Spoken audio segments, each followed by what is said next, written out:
Today's Youth Day. I don't know if you found it, but I've found that we've lost a couple of young people to college. But we still like to emphasize and permit the young people to have an opportunity to get up and do what they can do for the work of the church. And it is up to continue to pray that God will bless them in their efforts.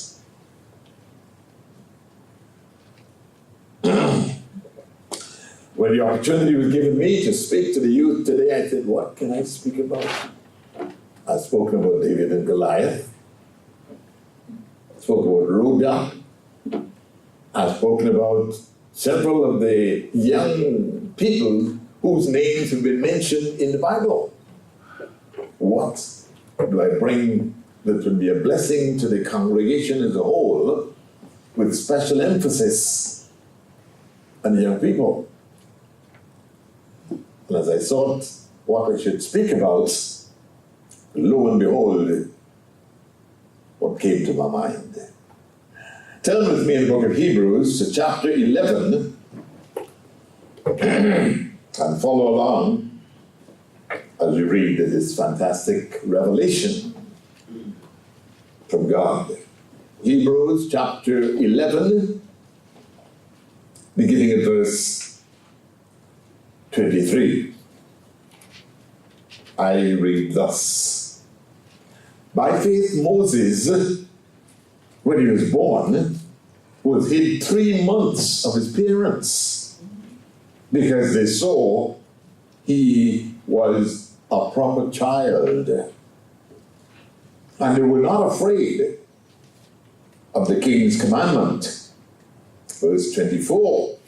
By faith Moses, when he was come to years, refused to be called the son of Pharaoh's daughter, choosing, rather, to suffer affliction with the people of God than to enjoy the pleasures of sin for a season.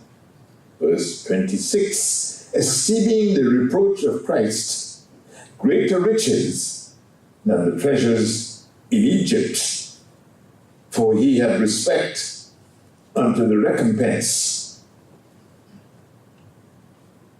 of the reward. We're going to permit these verses in this short passage to be the basis of what we have to say today. Youth Day, but yet in so honoring the youth, we as ministers of the gospel of Jesus Christ must have food sufficient to feed the entire congregation. Verse 24 of Hebrews 11 says, by faith, when he was come to years. When I read that, I thought, oh, that seemed to be an inlet for a whole lot of information. When he was come to years, you know, getting to a certain age physically does not mean spiritual maturity. How many people you know who, a grown man or woman, but their thinking is not developed? The sermonette spoke about babes in Christ. How many people have been attending God's church for years and they have not yet come to years? They're still lost, not spiritually, hopefully, but they're in a fog. Is the way of God clear in your purview?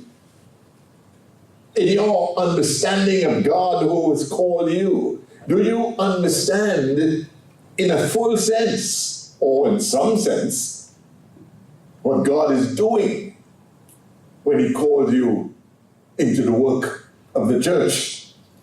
And are you willing to serve the church with what's left of your life and your ability? Or are you content to come and take a seat, look at what's being done, criticize it? Or are you involving yourself in the work of God? Because as you and I know, these are indeed the last days. So that thought once again struck me with the might of a sledgehammer. When he was come to years, and as we said, physical development does not mean the ability to comprehend it fully. The story of Moses is a well-known one. And as all children grow, we've seen them. There was a time all they can do was on their backs, lying in the crib, close their feet. Then the time came when they can reach to the top of the crib and touch the little ornament that you have there. And then one day the child stands up in the crib. Wow, my child is growing. Does God have the wonderful response when he looks and sees how you are coming? He says, my child is growing. And you as a parent had that child, if after a couple of months and a year, his eyes still were open, he wasn't cooing, he was not sucking from that nipple with the bottle properly, you say, my child has a problem. How does God respond when he sees where you are spiritually? As the sermon had mentioned.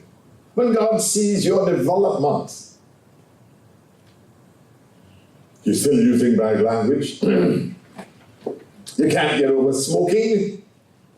You cannot get over some of the things that cause people to be in a morass.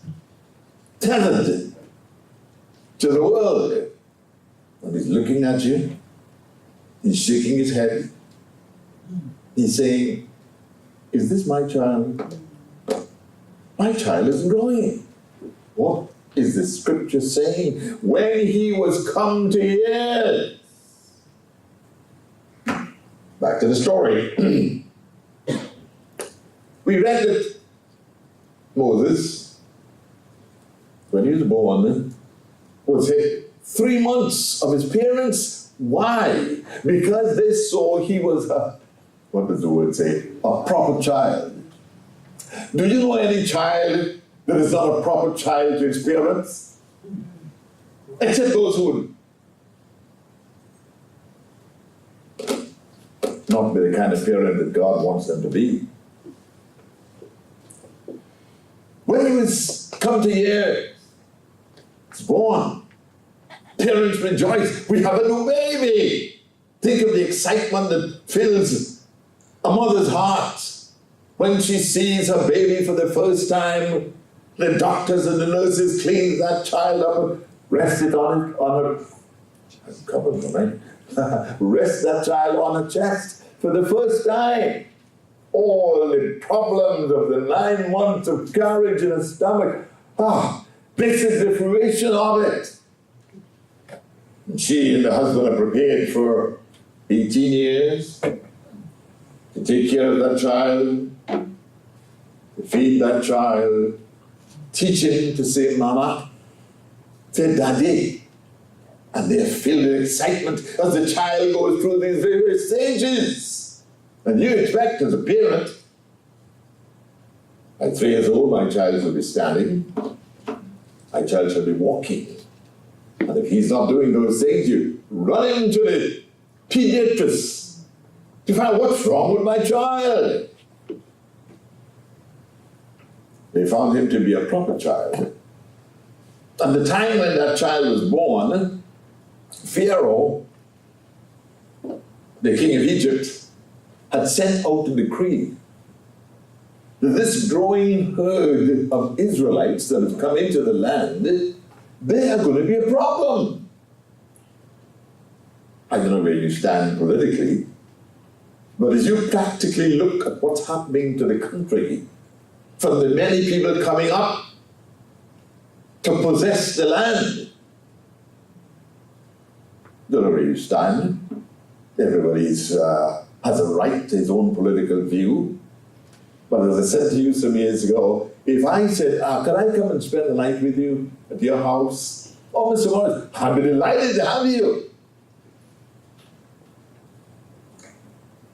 Within an hour of my arrival, my brother comes, and his wife, and their 4 children. Oh, they brought their dog and their cat too. And we didn't know they had a goat. You have a little apartment. Where are you going to put these people? That is a question that bedevils the government. What are we going to do? 7,000 people? These folks left their land, they can't wait for a visa, that's going to take too long. I'm going to America. Brethren, we need to be practical in understanding. We want everybody to come. America has so much. Thanksgiving coming next week.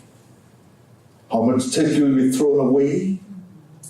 And dressing and all the accoutrement that go with Thanksgiving. Throw it away after a day. Place for it in the refrigerator. Certainly, Mr. Morris, you want these people to get that instead of it being thrown out. That is the practical approach.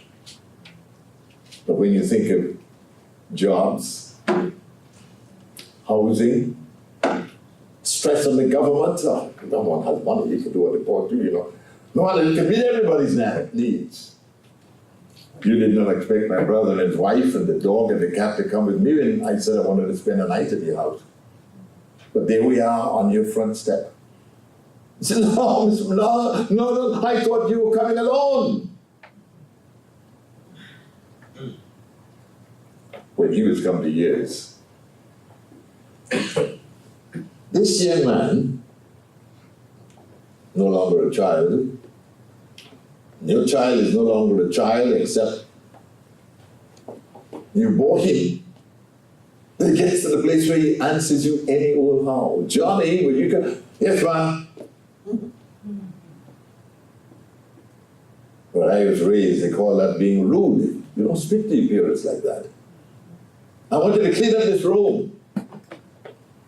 Come back from work, the room is not clean. The child is outside playing and could not abide your commands or your desires. So this child, when he was coming to years, implies that now my child can think. Now my child can understand.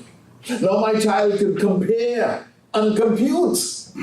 He is not, as they would say back in the Caribbean, a momo. My child has sense.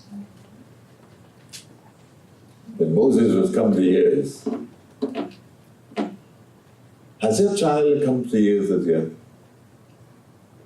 So many parents are living a life of sadness because of what they see their children doing.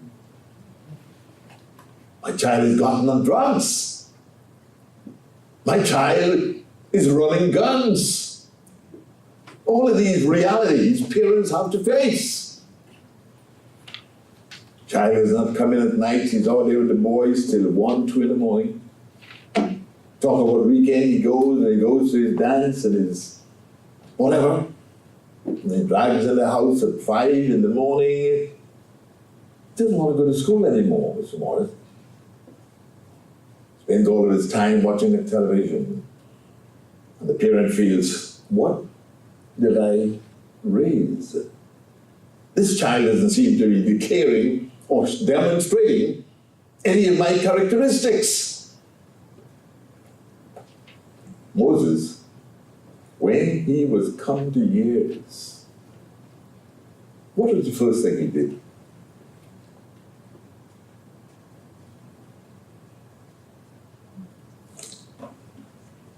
He refused to be called the son of Pharaoh's daughter. And I see in that what I call he changed his parentage. He was told from the time he was a little fellow that you are Pharaoh's daughter's child. And as he assessed, that's what coming to years means. You're able to assess and come to years and come to understand. He said, this woman is not my mother. Because remember the story, after he was born and they found he was a proper child, he was hid for 3 months. His mother, Amram, and his father, Jochebed, those are the names. They hid him for 3 months because this child is too good to be slain by Pharaoh's army. My child is too good to go to fight for America and die in the streets of Vietnam. But mothers and fathers gave their boys up to protect the country. How many parents, filled with sadness and terror, to think that their young man at 19 went off and joined the army. Maybe he wanted to get away from you. The next thing you know, the soldiers came to the door saying, we have sad news for you. The son was killed by a Vietnamese soldier's bullet. But these things are real. And the families that suffer the pangs and the pains of these things. What he did when he came to years, he changed his parentage. Wait a minute, Mr. Morris, that doesn't sound like sense. How could you change your parentage? Your parents are your parents. Parents provide guidance. Parents provide direction. That's why God gave the children to you. How then, Mr. Morris, can you say that he changed his parentage? What do you think your son or your daughter is doing when that child gives control of his life to the gangs? In some gangs, you have to kill somebody to join that gang. In some gangs, you have to either drink some blood. What is that child doing but now obeying this person over here who is the leader of that gang? Changed his parentage. Those leaders in those groups finally have gotten the mind under control of your child. Moses got up one day as a young man and said, that woman is not my mother. Why? Because very wisely, when that child was born, Amram and Jochebed realized that we cannot let Pharaoh kill our child because that was prevalent. Would that be tantamount like to abortion?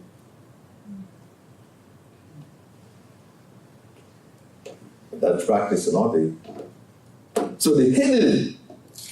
And the mother said to the daughter Miriam, you stand and watch this child as I put this child here in these reeds. When the princess comes for her day bath in the river, if she takes up the child, you tell her that you know somebody who could take care of that child. What a wonderful plan. But this was the will of God. And when the Pharaoh's daughter comes down to the river to take a daily bath, she heard the child crying. Miriam said, I know somebody who can take care of that child for you. Isn't it good when the children do what you tell them? Does this go deep to the quick? And your child, you give her a command, I want you straight home after school. Child goes and plays, and hours go by until, to your surprise, he or she drags in at 5 in the evening, and school is over at 3. This Miriam carried out the mother's command and called her own mother to come and take care of this child. That was God's plan, brother. So even though this Egyptian woman was taking care of this baby that was a Hebrew child, God was at work. Can you see God at work in your life? What would you give as the reason why you're here this Saturday morning if God is not working in your life? You're here for a reason. God wanted you to hear this. God moves in mysterious ways.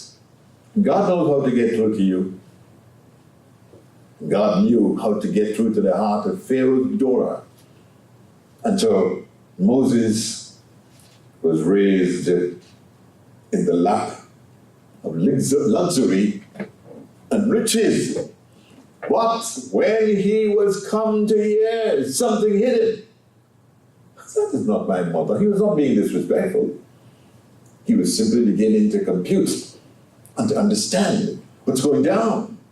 He refused to be called the son of Pharaoh's daughter. He changed his parentage. Does that sound tantamount to what conversion is? The Bible says in John 6, you are of your father the devil. I, not me. But you got to understand that Satan had your mind from the time you're a little child.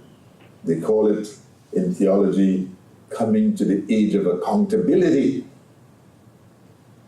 And so he changed his parentage, refused to be called the son of Pharaoh's daughter.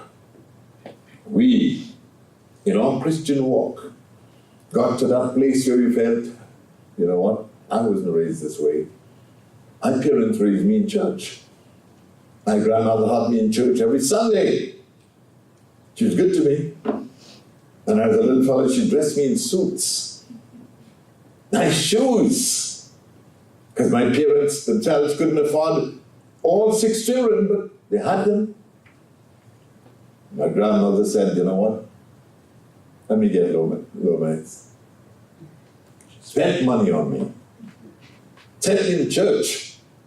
Saw that I was raised in a proper fashion. But parents cannot provide conversion.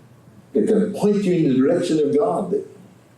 But you've got to, there's that term again, you've got to come to years. You've got to realize that what my parents taught me, that was wisdom. You've got to come to years. And how many parents hurt when you see the path your children take and not according to what you've taught them.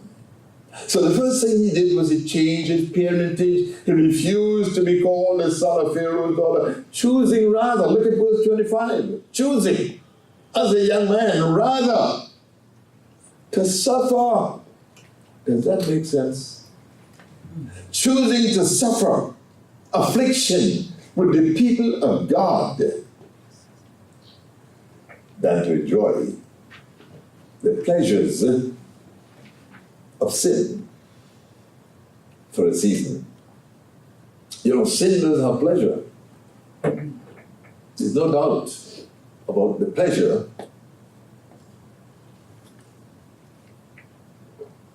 that sin offers. But look what follows. The pleasures of sin for a season. The pleasures of sin only last for a while, and then they wear away. That girl who you liked so much, you thought, I'd certainly marry her. As you mature, it's a good thing I didn't marry her. It's a good thing I didn't marry him, because you come to years. You realize the wisdom that comes from choosing correctly. Refused to be called the son of Pharaoh's daughter, choosing rather to suffer. When your boy he said he was going to join the Navy or the Army or the Air Force, you thought, well, but that's what he chose. And you let him do it because he had come to years, at least so he thought. He chose to suffer affliction with the people of God than to enjoy the temporary, fleeting pleasures of sin for a season. You know, God, in His wisdom, brought us out of the darkness of sin into the glorious light of the truth of His Word. Look what God did for us. We were all saddled with evangelicalism. We were following those other churches, and we thought, okay, you know, I got saved, and I gave my heart to the Lord, and I'm going to go to heaven. And then suddenly we come to understand, we're not going to heaven. We're going to dwell on earth. The meek shall inherit the earth. We're going to understand God. Jesus Christ will come back to the earth. Oh, but I thought we were going to heaven. That's what we were all raised to believe. And then the truth of God got us to say, that makes sense. Because Jesus said, I go, but I'll come again. And things started falling into place, and He said, I was in the wrong church. But I thought all churches have the same objective, to bring you to the truth. And then you get to find out not all churches are on the same playing field. You know, those guys that spend all that money for those television programs, they're not teaching people the truth. And you came to years and realized that God's church is a different place. That's where I want to be, that I might understand my God a whole lot better. So one of the first things He did when He came to years was He changed His parentage. Then He chose to suffer with God's people. How did this young man know that those were God's people? They were beaten by Pharaoh's henchmen. They were denied water to build the bricks and mortar. The stories of the Bible are so meaningful and so difficult to understand. But when your mind is yielded to God, it's amazing what clarity God gives us. So this young man changed his parentage, and then he chose to suffer with God's people. What are you doing here on a Saturday? Do you know there are sales in the big stores in Manhattan and on Jamaica Avenue? Yes, I know it's more, but I chose to be here, where I can be, the word fed has been used several times in the morning, where I can be fed God's truth. And I can come to understand. Look at what verse 26 says. This is when you are maturing. This young man esteemed the reproach of Christ. Where does that word Christ come in the Old Testament? One of the only places in the Old Testament where the word Christ is used. But the writer of Hebrews, who no doubt was Paul, realized that Moses, when he was come to years, was able to esteem things, lift things up, and some things you put down. Esteeming. That's what's wrong with your son. He was not able to esteem the wisdom between the gangs of the street. God's way. You taught him God's way, but where is he today? He's not willing to submit to God. He has not yet come to years. So consequently, he's not chosen, or he's not esteemed the wisdom of following God above the life that leads away from God. Esteeming the reproach of Christ greater riches than the treasures in Egypt. You know, they tell us in the world today that the Caribbean is a third world country. The people of some parts of Africa, they're third world. They have not yet come to light and understanding. Egypt was a first world country. The things that were discovered among men and for men and by men, many of them were discovered in Egypt. Huh. Where is Egypt? In Africa. And Africa is thought to be a backward country. But somehow Moses was able to discover that the riches of Christ, notice the word Christ here, they were better than the riches of Egypt. Diamonds, gold, and the wealth that was displayed and distributed in Egypt and therefore Africa, we cannot gainsay.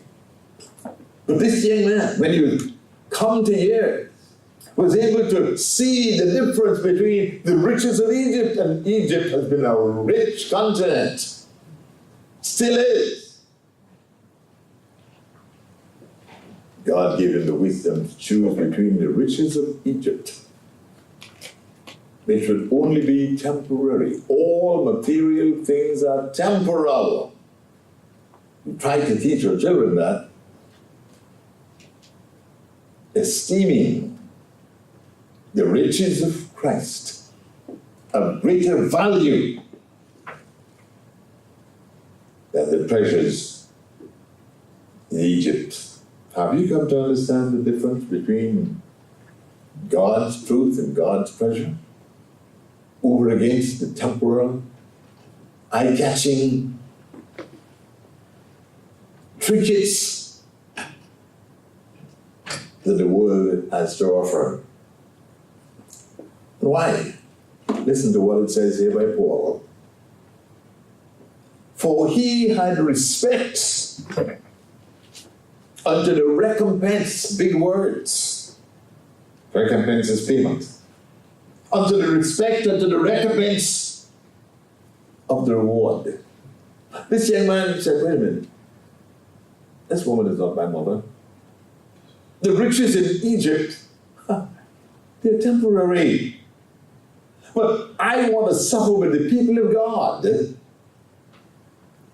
to enjoy the pleasures of sin for the season. Rather, you're going to have, as they call it, moxie. To realize, as you weigh, esteem, as you assess, that's what coming to years means. You're able to assess that I'm doing stupidness with my life. My mother didn't raise me this way. My parents didn't raise me this way. Here you are dealing drugs. Here you are selling guns. And you know the might of America's justice system will come down on you. But you couldn't care. You're getting a couple $100 for one gun. How blind can people be? Not Moses. When he's come to years, he changed his parentage. Have you changed yours yet? Jesus said you're of your father the devil. When you come to God, you meet God your father, and they accept him. He changed from the greatness that Egypt offered to accept suffering with God's people. He got to the place where he can esteem riches and the rewards that God is offering. So, have you come to years? If there's any one thing that young people want to do is they want to grow up fast. When am I going to be grown up? Grown up means you can assess riches, and you know the difference between trash and treasure. You know what's important, what's valuable, and what is a waste of time. It's tragic to come to the end of your life only to realize that made. Remember what David says? Not David, but his predecessor Saul. He says, I have played the fool. Let us not get to that place. But after it's all wrapped up and done, you say like Saul, I played the fool. Let us come to years and choose the way of God, the way of right, than the way of stupidity. God help us. That's why he sent us here today.